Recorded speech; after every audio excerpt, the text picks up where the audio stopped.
জামাই ষষ্ঠী উপলক্ষে গত পরশু এসেছি বাপের বাড়িতে। শ্বশুর বাড়ি থেকে বাপের বাড়ির যে জার্নিটা সেটাই তোমাদের সাথে শেয়ার করছি। বাড়ি থেকে বেরিয়েই বিরাটি নামক একটা জায়গায় দাঁড়িয়েছিলাম। তো সেখানে মিত্র ক্যাফে বলে একটা রেস্টুরেন্ট আছে, তো সেখানে চলে গিয়েছিলাম। কিছু খাওয়া দাওয়া সেরে বেরিয়ে পড়লাম। একদম সন্ধে হয়ে গিয়েছে।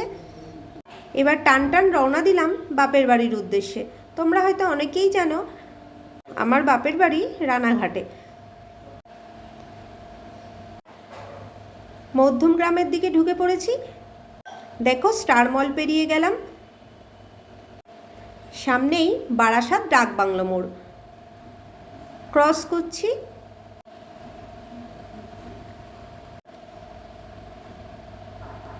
ডাক বাংলো মোড় পেরিয়ে এবার পড়বে বারাসাত কলেজ। বারাসাত কলেজ পার করছি, এবারে পড়বে বারাসাত রেল ব্রিজ। রাস্তা এত সুন্দর যে কি বলবো। এই রাস্তাটা নতুন হয়েছে, 4 লেন রাস্তা হয়েছে। বহুদিন ধরে রাস্তার কাজ চলছিল, রাস্তাটা এখন মোটামুটি পুরোটাই হয়ে গিয়েছে। তবে কিছু কিছু জায়গা কিন্তু এখনও কাজ হচ্ছে রাস্তায়।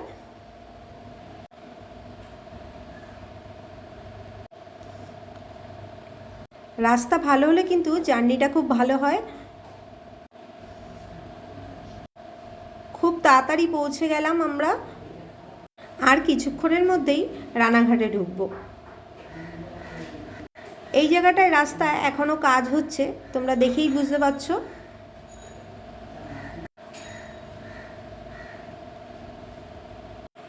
এই যে আমার কর্তামশাই ড্রাইভিং করছে।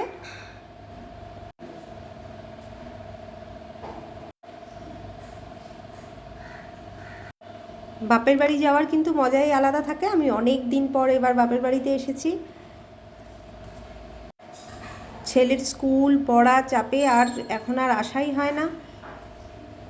রানাঘাটে ঢুকে পড়েছি, দেখতেই পাচ্ছ রানাঘাট চার্চ, এটা ক্রস করছি।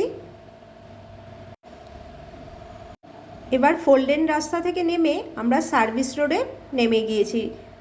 রানাঘাট সার্ভিস রোড, তো তার পাশ দিয়ে আমরা রানাঘাটের মিশন গেট ব্রিজ পার হচ্ছি। রেল গেট এটা মিশন গেটের। তো ক্রস করে রানাঘাটে আমরা পুরোপুরি ঢুকে পড়েছি। তারপরে চলে গেলাম মিষ্টির দোকানে, সেখান থেকে মিষ্টি নিয়ে নিলাম। দেখো আমার মা দাঁড়িয়ে আছে। ব্যাস বাড়িতে পৌঁছে গেলাম।